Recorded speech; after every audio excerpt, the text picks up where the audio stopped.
আজকে আমরা যাচ্ছি হচ্ছে নাগডরা অষ্টমীতে, সাথে হচ্ছে আমার বাইগনা উৎপল এবং হচ্ছে হৃদয় মিয়া। তারা হচ্ছে নাগডরা অষ্টমী থেকে অনেক কিছু কিনে নিয়ে আসছে। এখন অনেকেই হয়তো জানেন না যে নাগডরা অষ্টমী বিষয়টা কি। আজকের ভিডিওতে আপনারা সবাই জানতে পারবেন। আমরা এখন এসে উপস্থিত হয়েছি নাগডরা অষ্টমীতে। এখানে হচ্ছে আপনারা সকল রকমের আইটেম পাবেন, যেমন হচ্ছে কাঁচা বাজার থেকে শুরু করে তারপর হচ্ছে দা বটি, তারপর হচ্ছে খাবারের বিভিন্ন ধরনের আইটেম।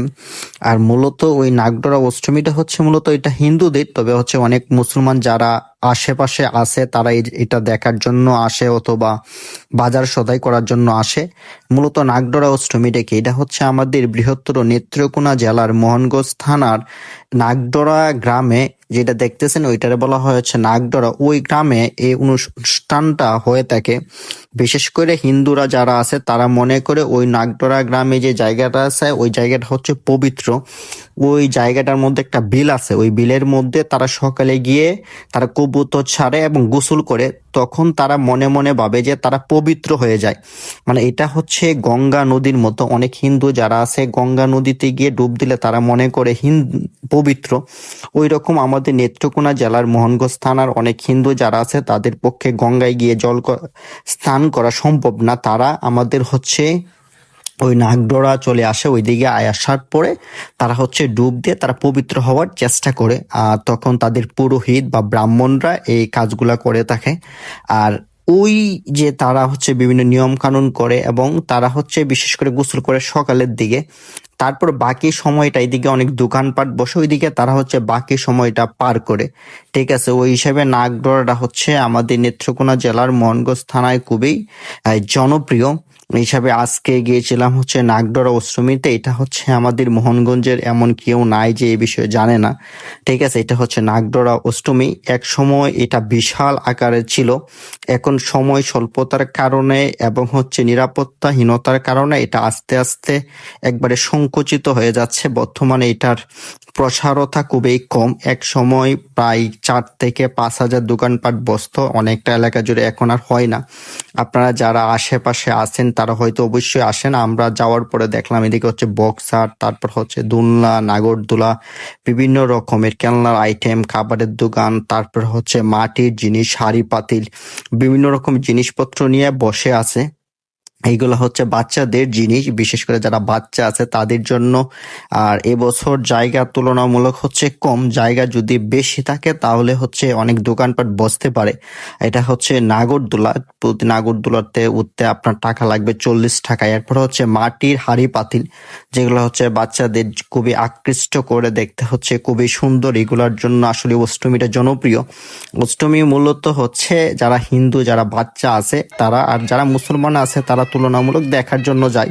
ঠিক আছে, উনি খুব সুন্দর হচ্ছে গিটার বাজায় আর কি, খুব সুন্দর।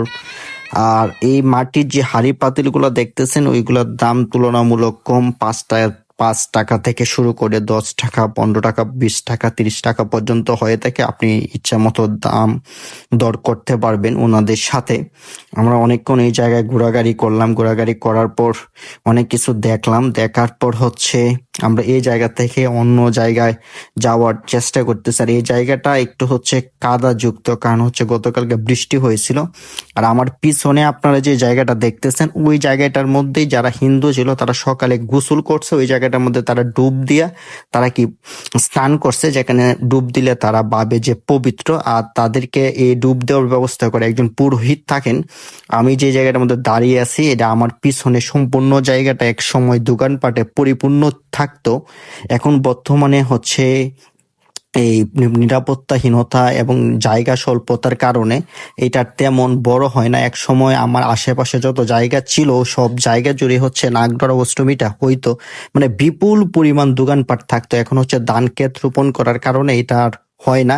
আর অনেক মানুষ এটা আসলেই পছন্দ করে না যারা হিন্দু, তবে অনেক মুসলমানরা এটার মধ্যে যায়। আর হিন্দুদের কাছে হচ্ছে এই দিনটা একমাত্র পবিত্র। বিশেষ করে হচ্ছে তারা প্রতি বছর চৈত্র মাসের শেষের দিকে এই অনুষ্ঠানটা তারা হচ্ছে পালন করে তাদের নির্দিষ্ট একটা রীতিতে। ঠিক আছে, আর এই দিক আর 3 দিকে বসে দোকানপাট, একদিকে হচ্ছে নাগরদোলা খেলনার জিনিস বাচ্চাদের, আরেক দিকে হচ্ছে আপনার এই তীর্থস্থান, আরেক দিকে বসে হচ্ছে এই যে এটা ওইটা আমরা বলি হচ্ছে উরখা, কেলনা আর হচ্ছে মুড়ি, মানে হচ্ছে খাবারের জিনিসগুলো হচ্ছে এক সাইডে। সাথে ছিল হচ্ছে হৃদয় মিয়া, তাকে নিয়ে গেছিলাম আজকে সাথে। সে হচ্ছে আমরা উরকা কেনার জন্য গেছিলাম এক দোকানে, সে হচ্ছে খাওয়ার পরে টেস্ট করে দেখতেছে আসলে জিনিসগুলা কেমন। তারপরে হৃদয় মিয়া টেস্ট করার পরে আমরা 1 কেজি কিনে নিয়ে আসলাম, উরকা 1 কেজি খেলনা, ঠিক আছে। আর এদিকে শরবত বিক্রি করতেছে, আর প্রচন্ড গরম ছিল আজকে। গরম থাকার কারণে আমরা আইসক্রিম কিনলাম, হৃদয় মিয়া হচ্ছে আইসক্রিম খাচ্ছে, সাথে ছিল হচ্ছে আমার বাইক না। তারপরে আমরা আরেকটা জিনিস কিনেছিলাম, নাম হচ্ছে এটা বাঙ্গি। আমার হাতে যেটা দেখছেন এটা হচ্ছে বাঙ্গি, আর হৃদয় মিয়ার হাতে হচ্ছে উরকা, আর সাথে ছিল আমার বাইকনা এবং হৃদয় মিয়া। আজকে এই ছিল হচ্ছে অষ্টমীর সর্বশেষ তথ্য, এবং আমি যা জানি আপনাদের জানানোর চেষ্টা করলাম। তারপর আস্তে আস্তে আমরা বাড়ির দিকে রওনা দিয়ে চলে আসলাম। আজকে এ পর্যন্তই। সবাইকে অসংখ্য ধন্যবাদ। সবাই ভিডিওটা লাইক, কমেন্ট, শেয়ার করে দিবেন, এবং যারা এই বিষয়ে জানেন না তাদেরকে জানার সুযোগ করে দিবেন, ঠিক আছে। সবাইকে অসংখ্য ধন্যবাদ দেখার জন্য। আবার হয়তো দেখা হবে আপনাদের সাথে নতুন কোনো ভিডিও নিয়ে, ঠিক আছে। সবাই ভালো থাকবেন, সুস্থ থাকবেন। আজকে এই পর্যন্তই, আবারও দেখা হবে।